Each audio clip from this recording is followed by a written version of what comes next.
Capítulo 32. O povo viu que Moisés estava demorando muito para descer do monte. Então eles se reuniram em volta de Arão e lhe disseram: Não sabemos o que aconteceu com Moisés, aquele homem que nos tirou do Egito. Portanto, faça para nós deuses que vão à nossa frente. Arão disse a eles: Tirem os brincos de ouro que as suas mulheres, seus filhos e as suas filhas estão usando e tragam para mim. Então os israelitas tiraram das orelhas os brincos de ouro e os trouxeram a Arão. Ele pegou os brincos, derreteu-os, derramou o ouro dentro de um molde e fez um bezerro de ouro. Então disseram: Povo de Israel, estes são os nossos deuses que nos tiraram do Egito. Arão construiu um altar diante do bezerro de ouro e anunciou ao povo: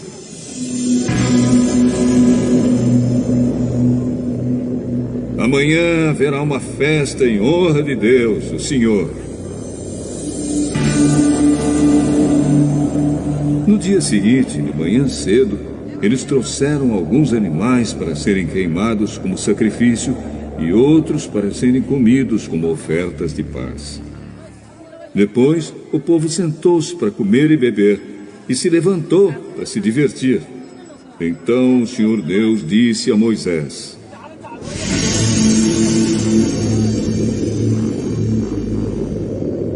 Desça depressa, porque o seu povo, o povo que você tirou do Egito, pecou e me rejeitou. Eles já deixaram o caminho que eu mandei que seguissem. Fizeram um bezerro de ouro fundido e o adoraram, e lhe ofereceram sacrifícios. Estão dizendo que estes são os deuses deles, os deuses que os tiraram do Egito.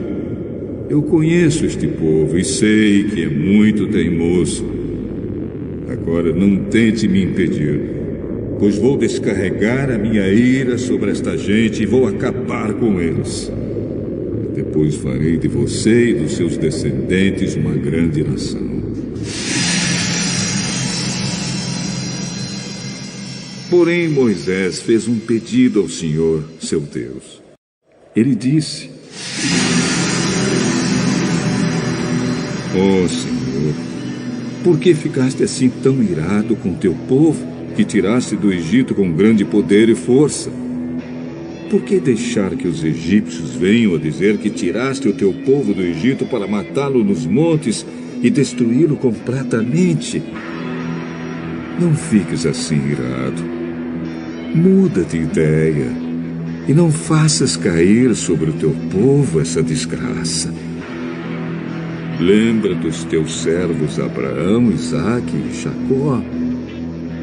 Lembra do juramento que fizeste de lhes dar tantos descendentes quantas estrelas há no céu. Lembra também que prometeste que darias aos seus descendentes toda aquela terra para ser propriedade deles para sempre.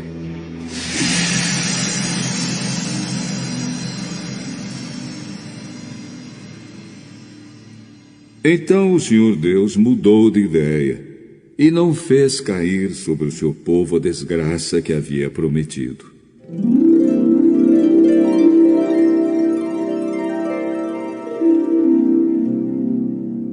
Moisés desceu do monte carregando as 2 placas de pedra com os mandamentos escritos nos 2 lados de cada pedra. O próprio Deus havia feito as placas e tinha gravado nelas os mandamentos. Josué ouviu o povo gritando e disse a Moisés: Estou ouvindo um barulho de guerra no acampamento. Não parece um barulho de vitória, nem um grito de derrota. O que estou ouvindo é gente cantando. Quando Moisés chegou perto do acampamento, viu o bezerro de ouro e o povo que estava dançando e ficou furioso. Ali, ao pé do monte, ele jogou no chão as placas de pedra que estava carregando e quebrou-as.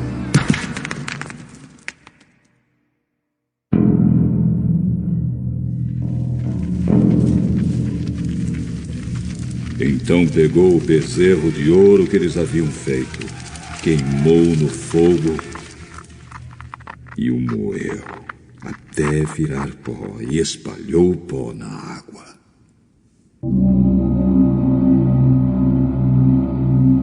Em seguida mandou que o povo de Israel bebesse daquela água. E Moisés disse a Arão: o que é que esta gente lhe fez para que você levasse a cometer esse pecado tão horrível? Arão respondeu: não fique com raiva de mim. Você sabe que este povo está sempre pronto para fazer o mal. Eles me disseram: não sabemos o que aconteceu com Moisés, aquele homem que nos tirou do Egito. Portanto, faça para nós deuses que sejam os nossos líderes. Aí eu mandei que quem tivesse enfeites de ouro os tirasse e me desse. Joguei aqueles enfeites no fogo e saiu este bezerro. Moisés viu que Arão havia deixado o povo completamente sem controle, fazendo assim que os seus inimigos zombassem deles. Então ficou na entrada do acampamento e disse: quem estiver do lado de Deus, o Senhor, que chegue até aqui.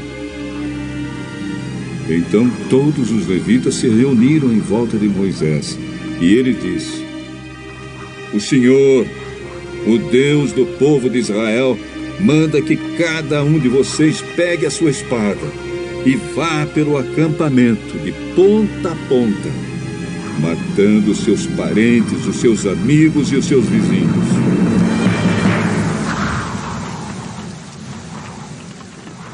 Os levitas obedeceram à ordem de Moisés e mataram naquele dia mais ou menos 3.000 homens.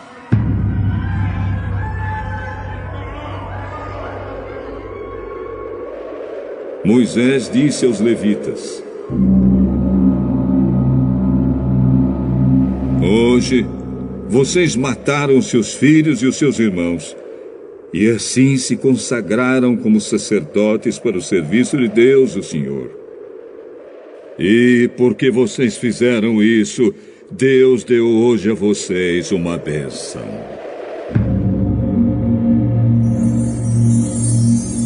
No dia seguinte, Moisés disse ao povo: vocês cometeram um pecado horrível. Porém, agora vou subir outra vez um monte para falar com o Senhor. Talvez eu consiga que Ele perdoe o pecado de vocês. Moisés voltou para o lugar onde o Senhor estava e disse: este povo cometeu um pecado terrível. Eles fizeram um Deus de ouro e o adoraram. Por favor, perdoa o pecado deles. Porém, se não quiseres perdoar, então tira o meu nome do teu livro, onde escreveste os nomes dos que são teus. Então o Senhor disse a Moisés: riscarei do meu livro todos os que pecaram contra mim. Agora vá e leve o povo para o lugar que eu mandei. Lembre que o meu anjo guiará você. Porém, já está chegando o tempo em que vou castigar este povo pelo seu pecado.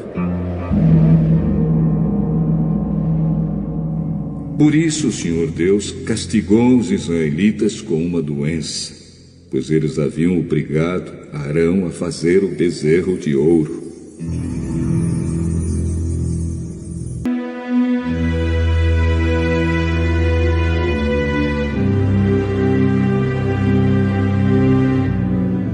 Capítulo 33. O Senhor Deus disse a Moisés: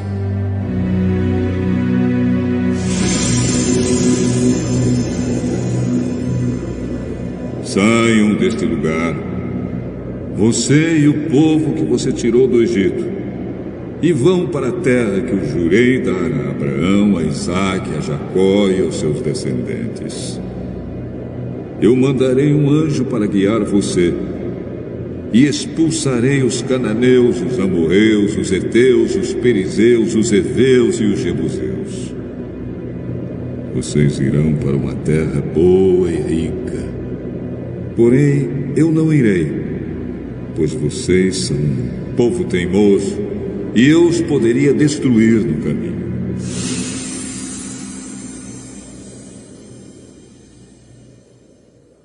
Quando Moisés deu essa mensagem aos israelitas, eles começaram a chorar, e ninguém usou as suas joias. Então o Senhor mandou que Moisés dissesse a eles: vocês são um povo teimoso. Se eu fosse junto com vocês, mesmo que fosse por apenas um momento, eu os destruiria completamente. Agora tirem as suas joias, e eu vou resolver o que fazer com vocês.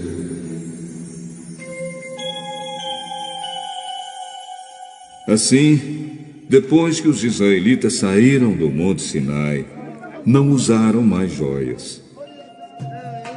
Sempre que o povo de Israel acampava, Moisés costumava armar a tenda sagrada a certa distância fora do acampamento. Ela era chamada de Tenda da Presença de Deus, e quem quisesse consultar o Senhor ia até lá. Quando Moisés saía para ir à tenda, o povo ficava na porta das suas barracas olhando Moisés até que ele entrasse. Depois que ele entrava, uma coluna de nuvem descia e parava na porta da tenda. E da nuvem o Senhor falava com Moisés.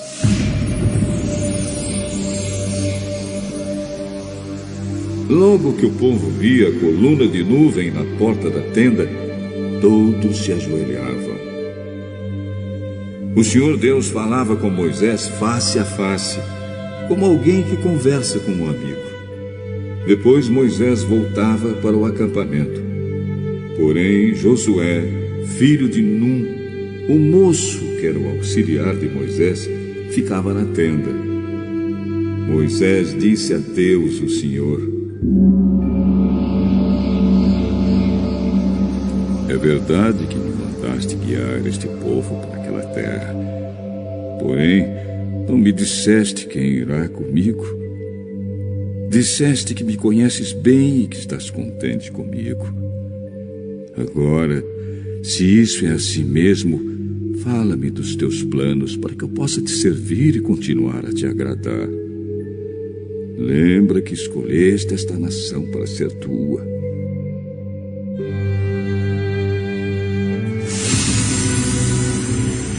Eu irei com você e lhe darei a vitória. Se não fores com teu povo, não nos faça sair deste lugar. Como é que os outros povos poderão saber que estás contente com teu povo e comigo, se não fores conosco? A tua presença é que mostrará que somos diferentes dos outros povos da terra. Vou atender o seu pedido porque conheço você bem e você conseguiu a minha aprovação. Por favor, deixa que eu veja a tua glória.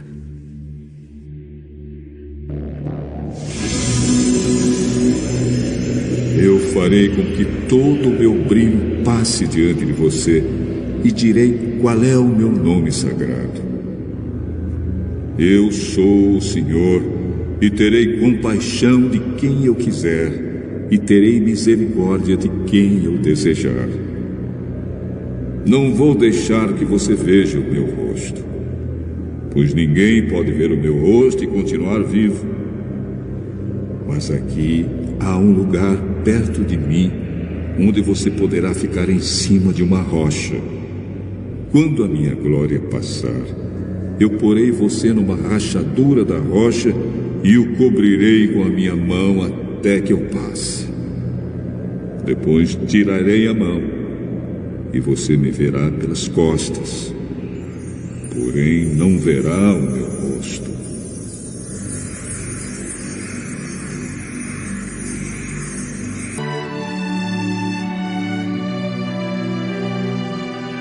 Capítulo 34.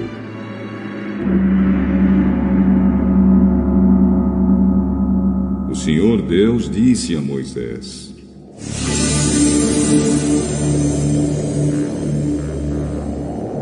corte 2 placas de pedra iguais àquelas que você quebrou, e eu escreverei nelas as mesmas palavras que estavam nas primeiras.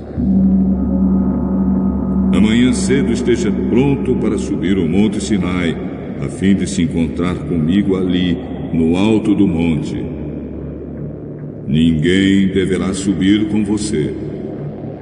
Ninguém deverá estar em qualquer parte do monte. As ovelhas, as cabras e o gado não deverão ficar pastando perto do monte.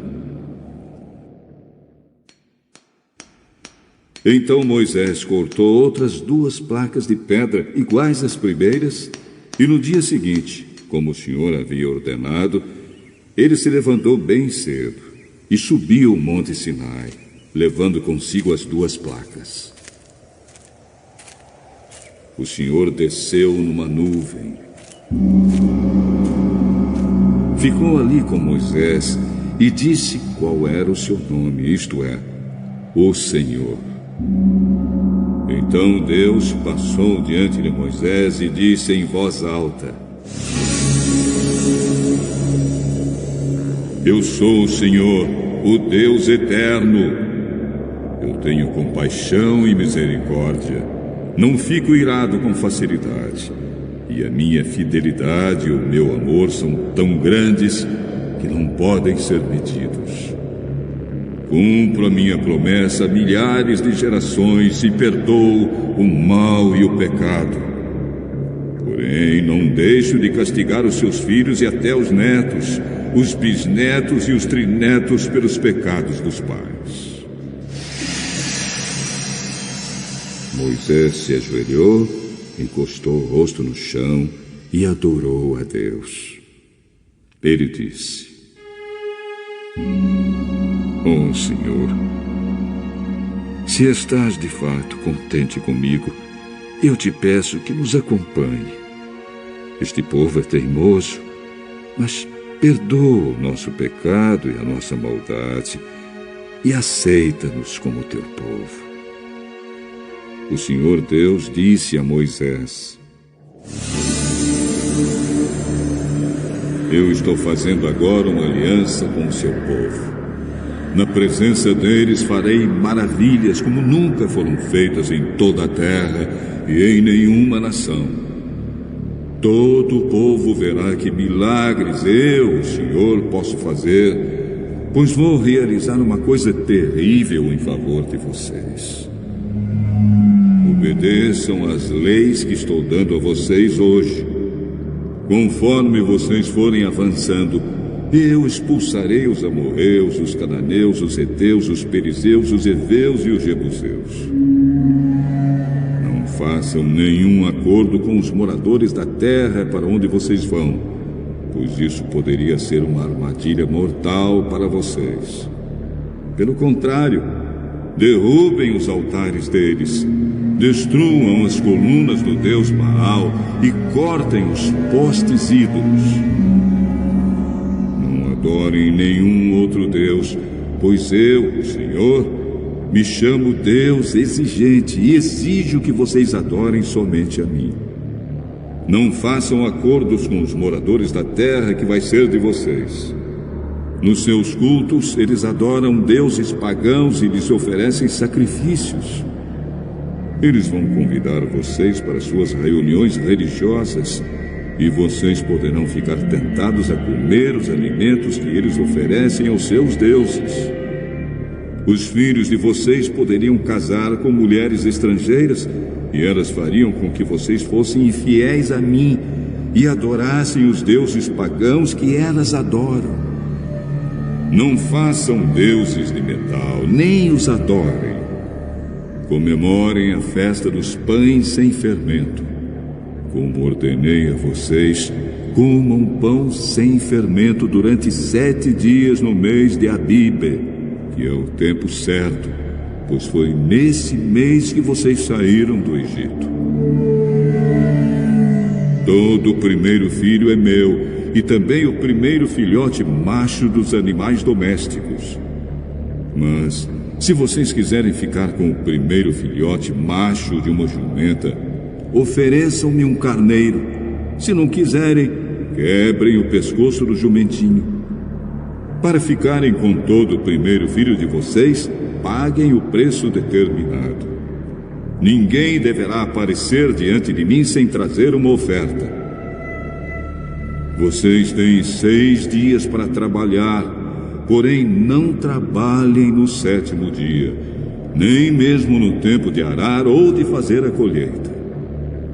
Comemorem a festa da colheita quando começarem a fazer a primeira colheita do trigo. E comemorem a festa das barracas no outono, quando vocês colherem as suas frutas. 3 vezes por ano, todos os homens israelitas deverão ir adorar a mim, o Senhor, o Deus do povo de Israel. Eu vou expulsar as outras nações que estão diante de vocês, e assim aumentarei o seu território. Então ninguém tentará conquistar a terra de vocês durante as 3 festas, quando vocês vierem me adorar. Quando me oferecerem um animal em sacrifício, não tragam pão feito com fermento, nem guardem para o dia seguinte o que sobrar do animal oferecido na festa da Páscoa. Todos os anos levem à casa do Senhor, seu Deus, os primeiros cereais que vocês escolherem. Não cozinhem um cabrito ou um carneirinho no leite da sua própria mãe. O Senhor Deus disse ainda a Moisés: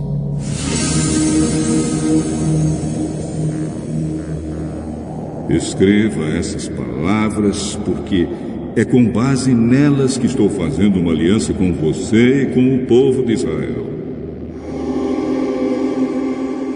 Moisés ficou ali com Deus, o Senhor, 40 dias e 40 noites, e durante esse tempo não comeu nem bebeu nada. Ele escreveu nas placas de pedra as palavras da aliança, isto é, os 10 mandamentos.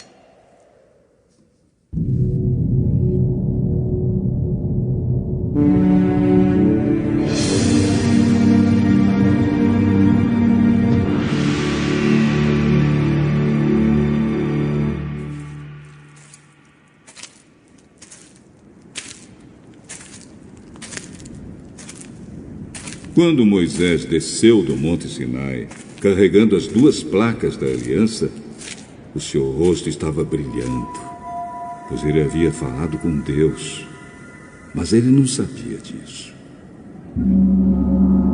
Arão e todo o povo ficaram com medo de chegar perto de Moisés quando viram o seu rosto brilhando. Porém, Moisés o chamou, e Arão e todos os líderes do povo chegaram perto dele. E ele falou com todos. Depois disso, os israelitas se reuniram em volta de Moisés. E ele lhes entregou todas as leis que o Senhor Deus lhe tinha dado no Monte Sinai. Quando Moisés acabou de falar com eles, cobriu o rosto com um véu.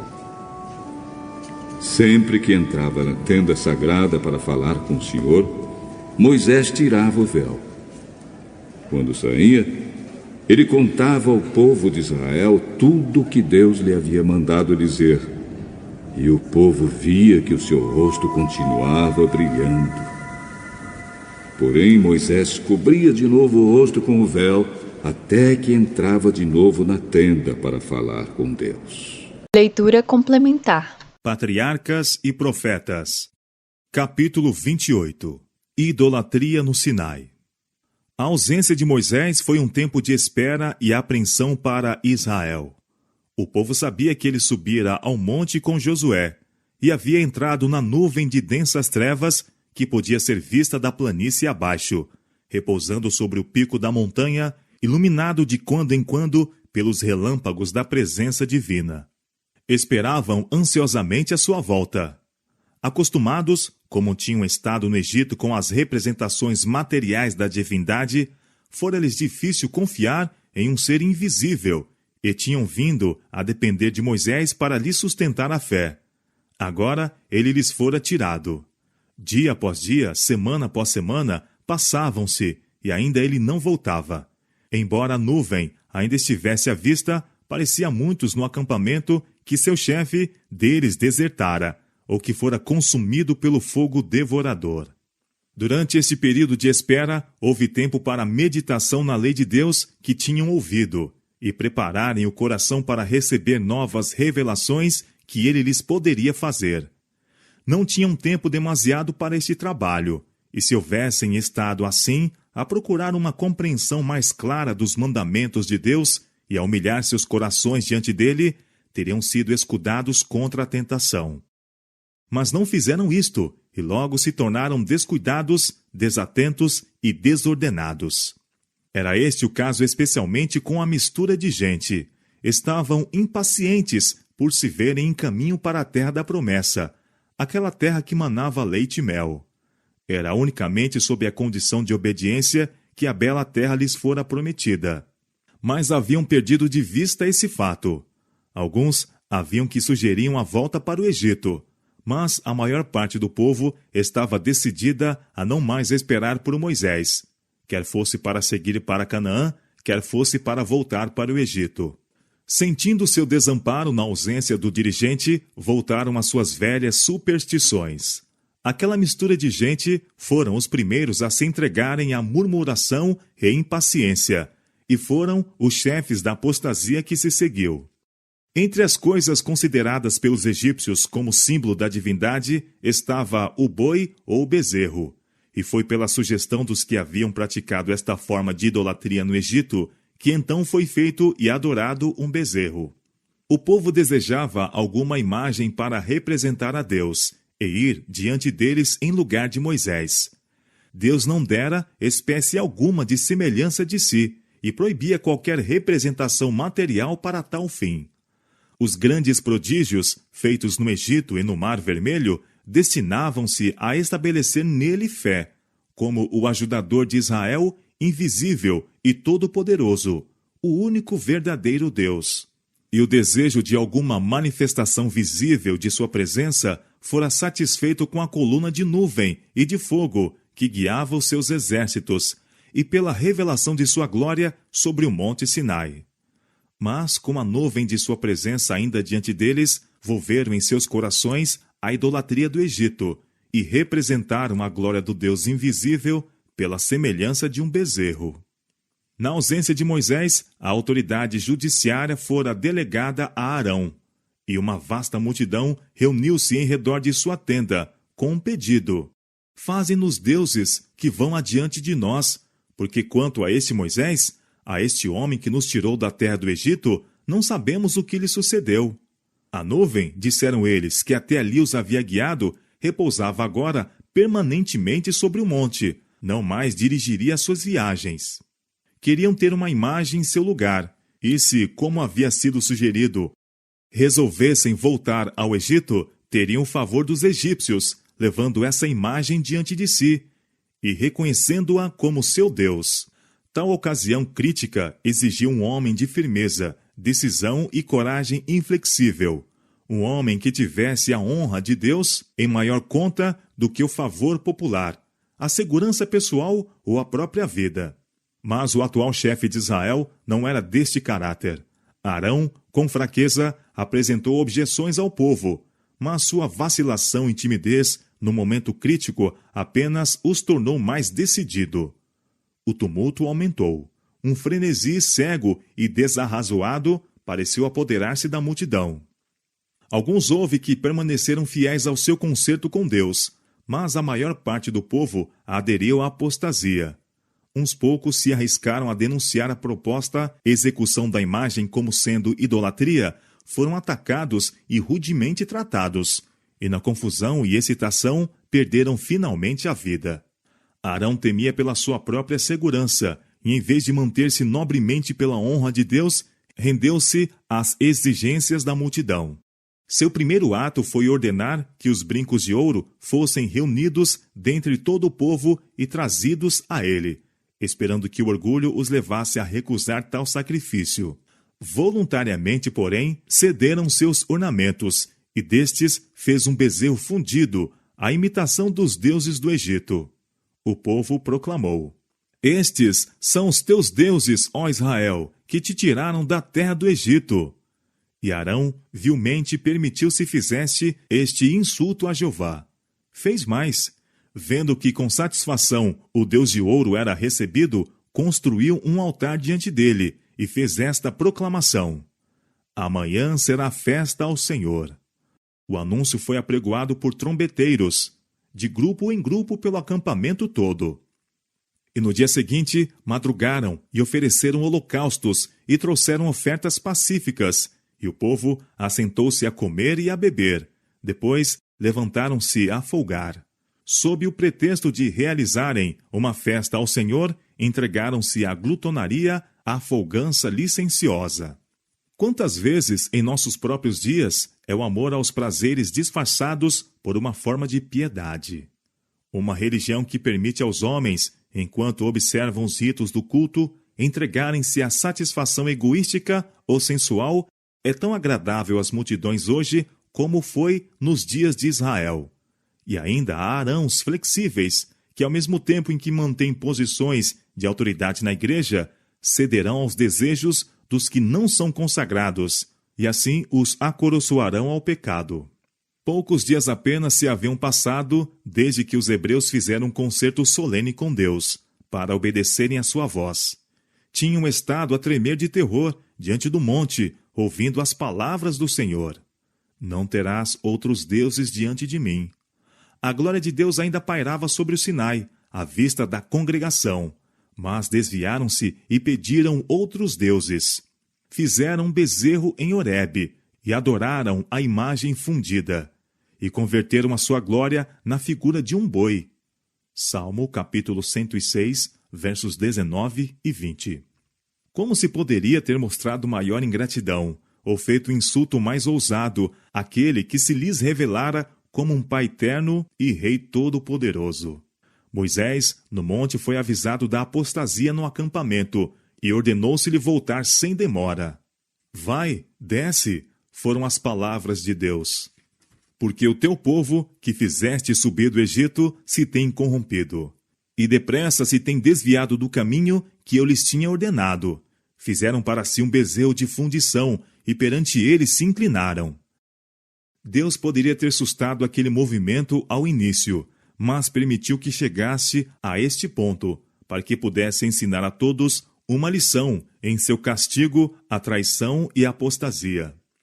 O concerto de Deus com seu povo havia sido anulado, e ele declarou a Moisés: Deixa-me que o meu furor se acenda contra eles e os consuma, e eu farei de ti uma grande nação.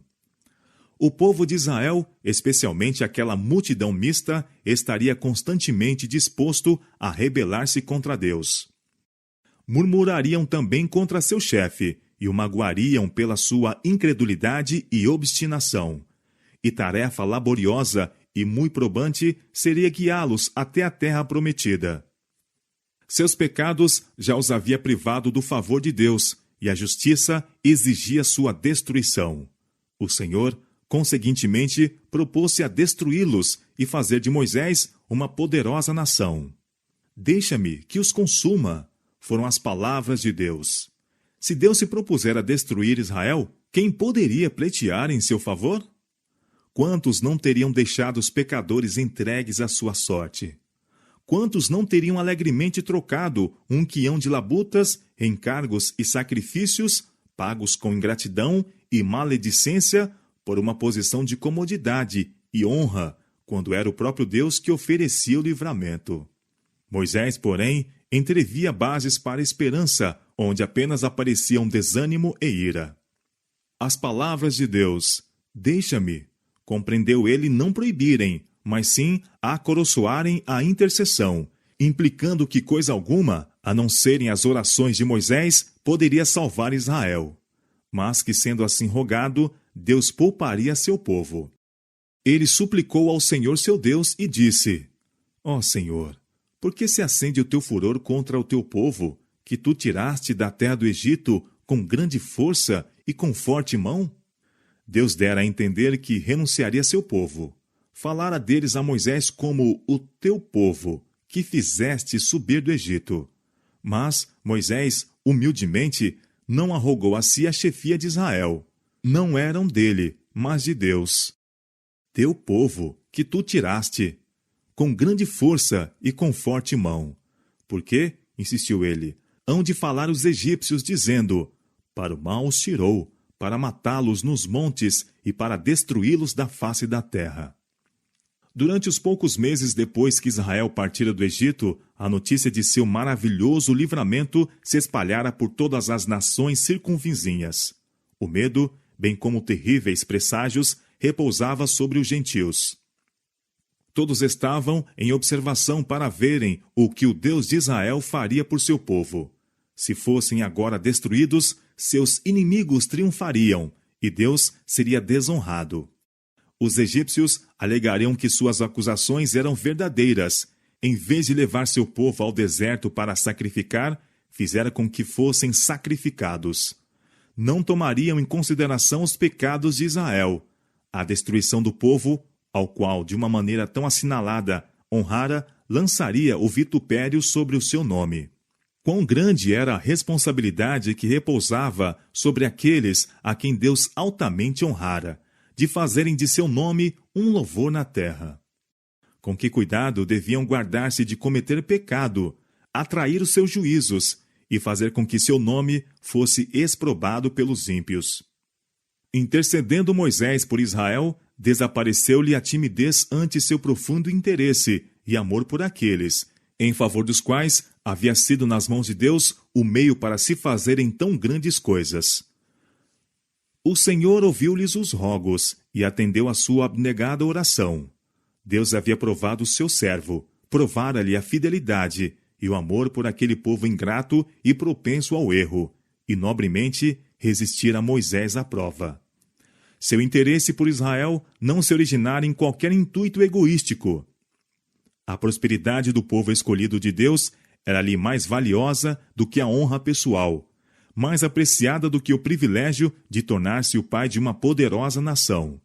Deus se agradava de sua fidelidade, simplicidade de coração e integridade, e confiou-lhe como a um fiel pastor o grande encargo de guiar Israel à terra prometida. Descendo do monte, Moisés e Josué, trazendo o primeiro as tábuas do testemunho, ouviram as aclamações e algazarra da multidão excitada, evidentemente em estado de selvagem alvoroço.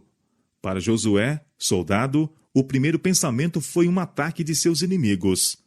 Alarido de guerra há no arraial, disse ele. Mas Moisés julgou com mais exatidão a natureza daquela comoção. O ruído não era de combate, mas de orgia. Não é alarido dos vitoriosos, nem alarido dos vencidos, mas o alarido dos que cantam, eu ouço. Aproximando-se do acampamento, viram o povo a aclamar e dançar em redor de seu ídolo. Era uma cena de alvoroço gentílico, imitação das festas idolátricas do Egito, mas quão diverso do solene e reverente culto de Deus. Moisés ficou consternado. Acabava de vir da presença da glória de Deus, e embora tivesse sido avisado do que estava acontecendo, não estava preparado para aquela hedionda mostra de degradação em Israel. Acendeu-se-lhe a ira. Para mostrar aversão pelo crime do povo, arrojou as tábuas de pedra, e elas se quebraram à vista de todos, significando com isto que assim como haviam quebrado seu concerto com Deus, assim Deus quebrava seu concerto com eles. Entrando no acampamento, Moisés passou através das multidões entregues à dissolução, e lançando mão do ídolo, atirou-o ao fogo. Em seguida, reduziu-o a pó, e havendo derramado sobre a torrente que descia do monte, fez com que o povo dela bebesse. Assim se mostrou a completa inutilidade do Deus que estiveram a adorar. O grande chefe chamou a seu irmão culposo e perguntou-lhe severamente: Que te tem feito este povo, que sobre ele trouxeste tamanho pecado? Arão esforçou-se por defender-se, alegando o clamor do povo, declarando que se não tivesse conformado com seus desejos, teria sido morto. Não se acenda a ira do meu senhor, disse ele. Tu sabes que este povo é inclinado ao mal, e eles me disseram: Fazem-nos deuses que vão adiante de nós, porque não sabemos o que sucedeu a este Moisés, a este homem que nos tirou da terra do Egito. Então eu lhes disse: Quem tem ouro, arranque-o. Deram-mo e lancei-o no forno, e saiu este bezerro. Ele queria levar Moisés a crer que operara um prodígio, que o ouro fora lançado no forno e por um poder sobrenatural se transformara em um bezerro. Suas desculpas e prevaricações, porém, de nada valeram. Foi com justiça tratado como o principal culpado.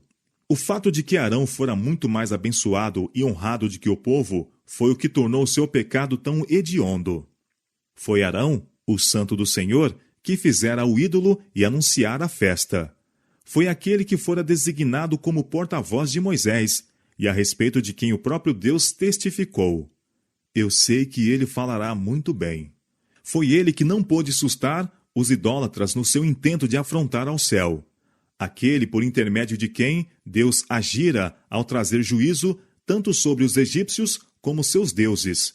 Ouvira a inabalável proclamação ante a imagem fundida: Estes são os teus deuses, ó Israel, que te tiraram da terra do Egito.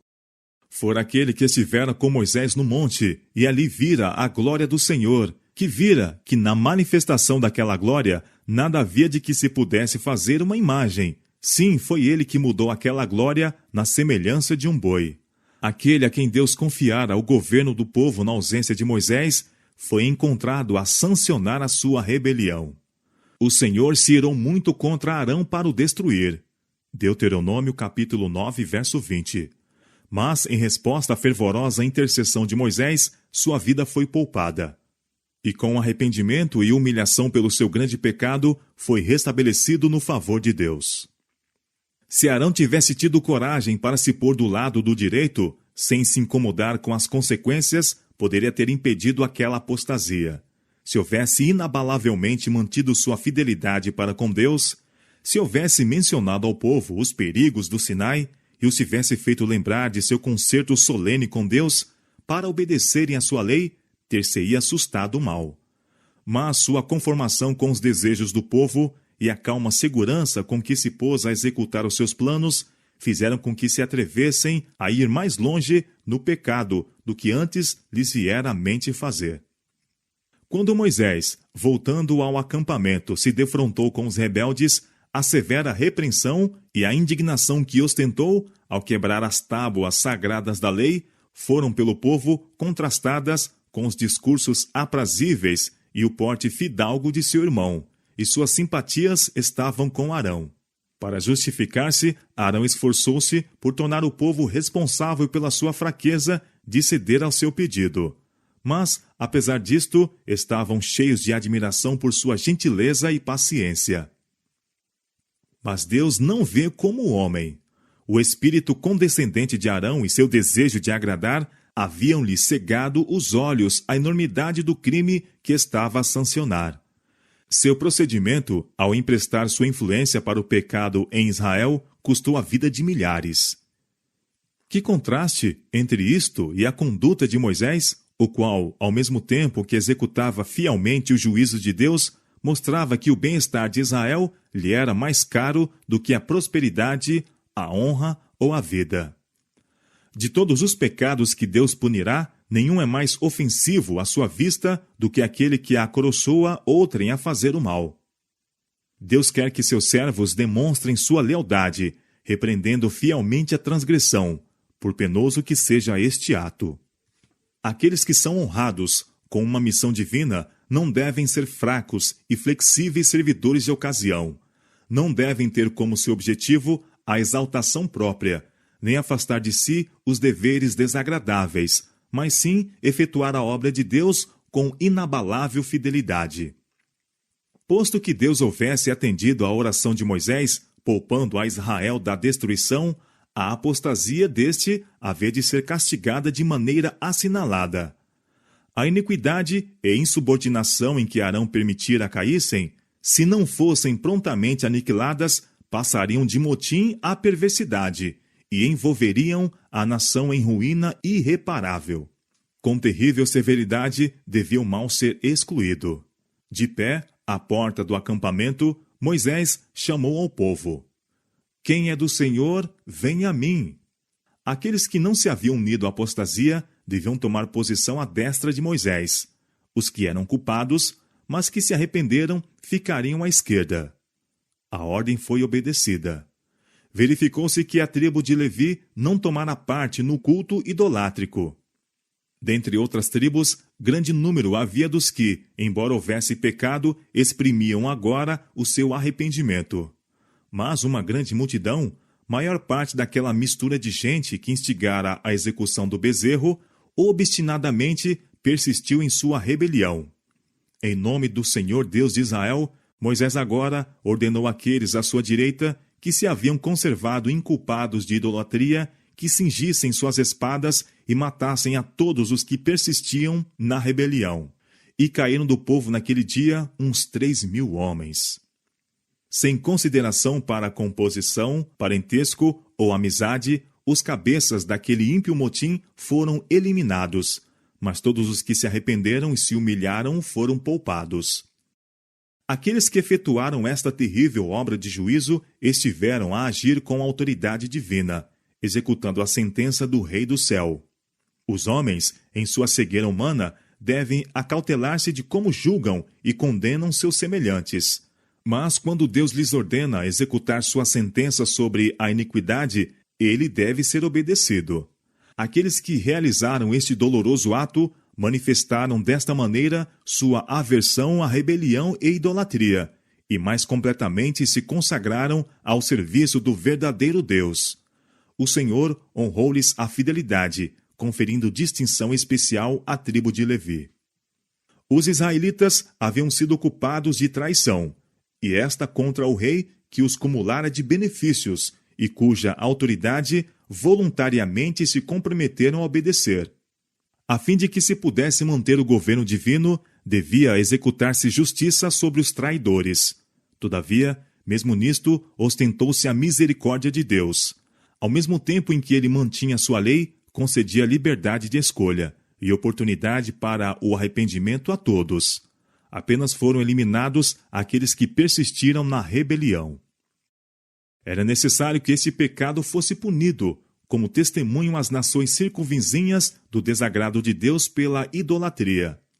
Executando justiça sobre os criminosos, Moisés, como instrumento de Deus, devia deixar registrado um protesto solene e público contra o seu delito. Quando os israelitas devessem dali em diante condenar a idolatria das tribos vizinhas, seus inimigos lhes lançariam a acusação de que o povo, que pretendia ter a Jeová como seu Deus, fizera um bezerro e o adorara em Horebe. Então, compelidos, embora reconhecer a infeliz verdade, Israel poderia indicar a sorte terrível dos transgressores, como prova de que seu pecado não fora sancionado ou desculpado. O amor, não menos que a justiça, exigia que, para este pecado, fosse infligido o juízo. Deus é o guarda, bem como soberano de seu povo. Ele exclui aqueles que se acham decididos à rebelião, para que não levem outros à ruína.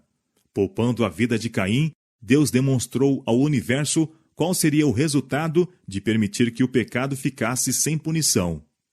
A influência exercida sobre seus descendentes por sua vida e ensino determinou o estado de corrupção que exigiu a destruição do mundo inteiro pelo dilúvio. A história dos antediluvianos atesta que a vida longa não é uma bênção para o pecador. A grande paciência de Deus não reprimiu sua impiedade. Quanto mais viveram os homens, tanto mais corruptos se tornaram. Assim seria com a apostasia no Sinai. A menos que o castigo de pronto tivesse sido executado sobre os transgressores, ter-se-iam visto de novo os mesmos resultados. A terra ter-se-ia tornado tão corrompida como nos dias de Noé. Houvessem sido poupados esses transgressores e ter-se-iam seguido males maiores do que os que resultaram de poupar a vida de Caim. Foi pela misericórdia de Deus que milhares devessem sofrer, para evitar a necessidade de executar juízo sobre milhões. A fim de salvar a muitos, ele tinha de castigar a poucos. Ademais, como o povo rejeitara sua submissão a Deus, privara-se da proteção divina e, despojados de sua defesa, a nação toda estava exposta ao poder dos inimigos. Se o mal não tivesse sido prontamente eliminado, logo teriam eles caído presa de seus numerosos e poderosos adversários. Era necessário para o bem de Israel, e também como lição a todas as gerações subsequentes, que o crime fosse imediatamente castigado. E não menos misericórdia era para os próprios pecadores que fossem suprimidos em seu mau caminho. Se sua vida houvesse sido poupada, o mesmo espírito que os levara a rebelar-se contra Deus ter-se-ia manifestado em ódio e contenda entre eles mesmos, e ter-se-iam finalmente destruído uns aos outros. Foi por amor ao mundo, por amor a Israel, e mesmo pelos transgressores, que o crime foi punido com uma severidade breve e terrível. Apercebendo-se o povo da enormidade de sua falta, o terror invadiu todo o arraial. Receava-se que todos os culpados devessem ser extirpados. Compadecido da angústia deles, Moisés prometeu mais uma vez pleitear com Deus em seu favor. Vós pecastes grande pecado, disse ele. Agora, porém, subirei ao Senhor. Porventura farei propiciação por vosso pecado. Ele foi, e em sua confissão diante de Deus disse: Ora, este povo pecou pecado grande, fazendo para si deuses de ouro. Agora, pois, perdoa o seu pecado. Senão, risca-me, peço-te do teu livro que tens escrito. A resposta foi: Aquele que pecar contra mim, a este riscarei eu do meu livro. Vai, pois, agora, conduz este povo para onde te tenho dito. Eis que o meu anjo irá diante de ti. Porém, no dia da minha visitação, visitarei neles o seu pecado. Na oração de Moisés, nosso espírito é dirigido para os registros celestiais, nos quais estão inscritos os nomes de todos os homens, e fielmente registradas as suas ações, quer sejam boas, quer más. O livro da vida contém os nomes de todos os que já entraram ao serviço de Deus. Se quaisquer destes se afastam dele, e por uma obstinada persistência no pecado se tornam finalmente endurecidos à influência do Espírito Santo, seus nomes serão no juízo apagados do livro da vida, e eles serão votados à destruição. Moisés se compenetrava de quão terrível seria a sorte do pecador. Todavia, se o povo de Israel devesse ser rejeitado pelo Senhor, desejava ele que seu nome fosse apagado com o deles. Não poderia resistir ao ver caírem os juízos de Deus sobre aqueles que haviam sido tão graciosamente libertos. A intercessão de Moisés, em prol de Israel, ilustra a mediação de Cristo pelo homem pecador. Mas o Senhor não permitiu que Moisés arrostasse, como fez Cristo, a culpa do transgressor. Aquele que pecar contra mim, disse ele, a este riscarei do meu livro. Com profunda tristeza, o povo sepultou seus mortos. 3.000 haviam sucumbido pela espada. Logo, uma praga irrompeu no acampamento, e então lhes veio a mensagem de que a presença divina não mais os acompanharia em suas jornadas. Declarara Jeová: Eu não subirei no meio de ti, porquanto és povo obstinado, para que não te consuma eu no caminho. E foi dada a ordem: Tira de ti os teus atavios, para que eu saiba o que te hei de fazer. Houve então lamentação por todo o acampamento. Com penitência e humilhação, os filhos de Israel se despojaram de seus atavios, ao pé do monte de Horebe. Por instrução divina, a tenda que servia como lugar temporário de culto foi removida longe do arraial. Isto consistia ainda mais prova de que Deus retirara deles a sua presença. Ele se revelaria a Moisés, mas não a um povo tal. Esta repreensão foi sentida fundamente, e para as multidões, feridas na consciência, parecia um prenúncio de grande calamidade. Não tinha o Senhor separado a Moisés do acampamento para que pudesse destruí-los completamente? Não foram, porém, deixados sem esperança. A tenda foi armada fora do arraial, mas Moisés chamou-a a tenda da congregação. Todos os que estavam verdadeiramente arrependidos e desejavam voltar ao Senhor eram instruídos a dirigirem-se para ali, a fim de confessarem seus pecados e buscarem sua misericórdia. Quando regressavam às suas tendas, Moisés entrava na tenda da congregação. Com aflitivo interesse, o povo aguardava algum sinal de que suas intercessões em prol deles foram aceitas. Se Deus condescendesse em encontrar-se com eles, podiam esperar que não seriam inteiramente consumidos. Quando a coluna de nuvem desceu e ficou à entrada, o povo chorou de alegria, e se levantou, e inclinaram-se cada um à porta da sua tenda. Moisés bem conhecia a perversidade e cegueira daqueles que foram postos sob os seus cuidados. Sabia das dificuldades com que devia lutar, mas tinha aprendido que, a fim de prevalecer com o povo, deveria ter auxílio da parte de Deus. Pleiteou uma revelação mais clara da vontade de Deus e uma segurança de sua presença. Eis que tu me dizes: faze subir a este povo, porém não me fazes saber a quem hás de enviar comigo. E tu disseste: conheço-te por teu nome, também achaste graça aos meus olhos. Agora, pois, se tem achado graça aos teus olhos, rogo-te que agora me faças saber o teu caminho, e conhecer-te-ei, para que ache graça aos teus olhos, e atenta que esta nação é o teu povo. A resposta foi: irá a minha presença contigo para te fazer descansar. Moisés, porém, ainda não estava satisfeito. Oprimia-lhe a alma a intuição dos terríveis resultados no caso em que Deus deixasse Israel entregue à dureza e impenitência. Ele não podia admitir que seus interesses estivessem separados dos de seus irmãos, e orava para que se restabelecesse o favor de Deus a seu povo, e para que o sinal de sua presença continuasse a guiar suas jornadas. Se a tua presença não for conosco, não nos faça subir daqui. Como, pois, saberá agora que tenho achado graça aos teus olhos, eu e o teu povo?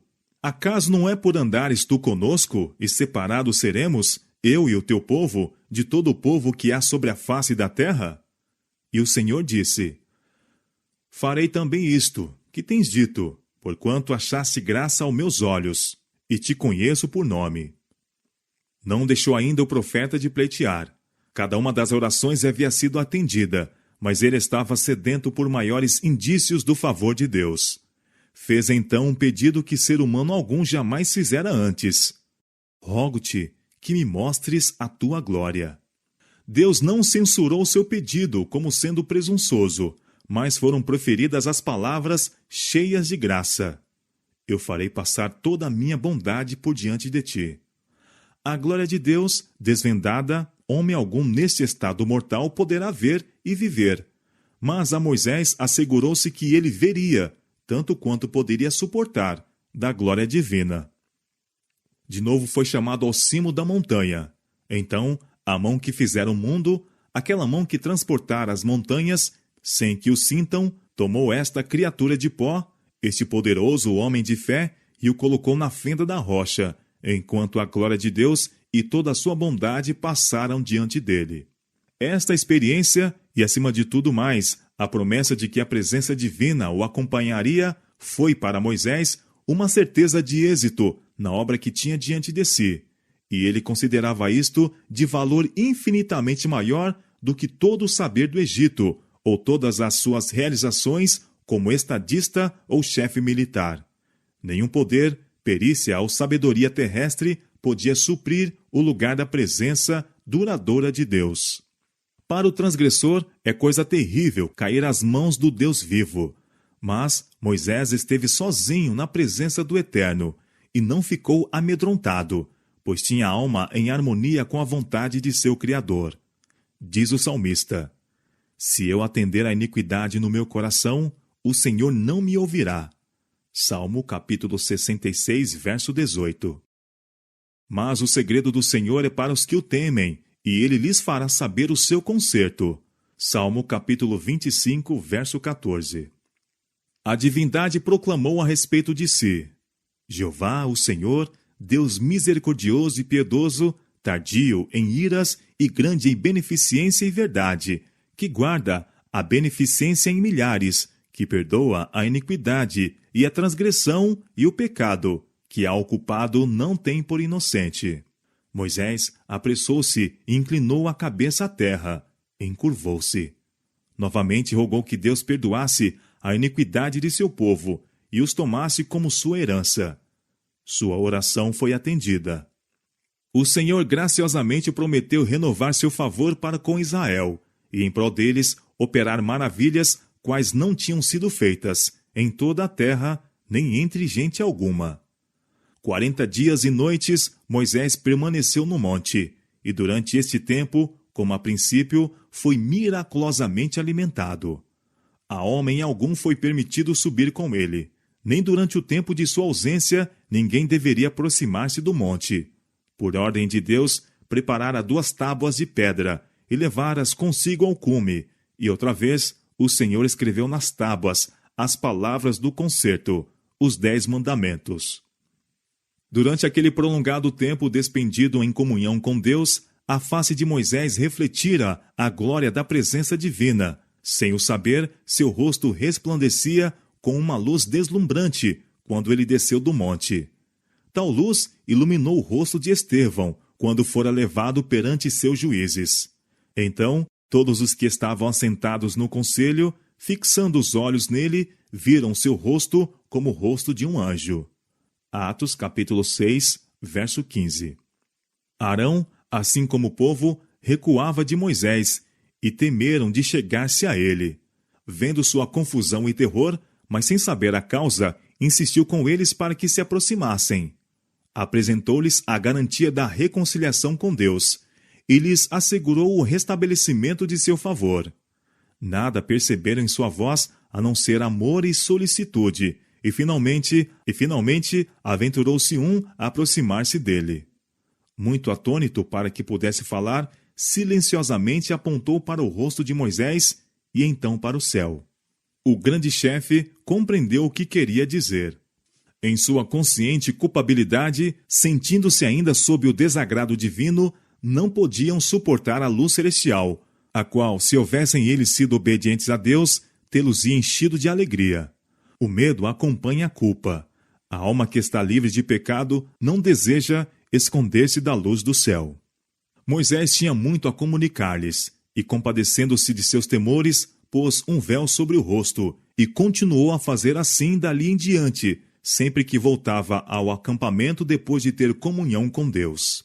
Por esse fulgor, era o intuito de Deus impressionar Israel com o caráter sagrado exaltado de sua lei, e a glória do Evangelho revelada por meio de Cristo. Enquanto Moisés estava no monte, Deus apresentou-lhe não somente as tábuas da lei, mas também o plano da salvação. Ele viu que o sacrifício de Cristo era prefigurado por todos os tipos e símbolos da era judaica, e era a luz celestial que fluía do Calvário, não menos que a glória da lei de Deus, que derramava tal fulgor no rosto de Moisés. Aquela iluminação divina simbolizava a glória da dispensação de que Moisés era o mediador visível, representante do único verdadeiro intercessor. A glória refletida no semblante de Moisés ilustra as bênçãos a serem recebidas pela mediação de Cristo pelo povo que guarda os mandamentos de Deus.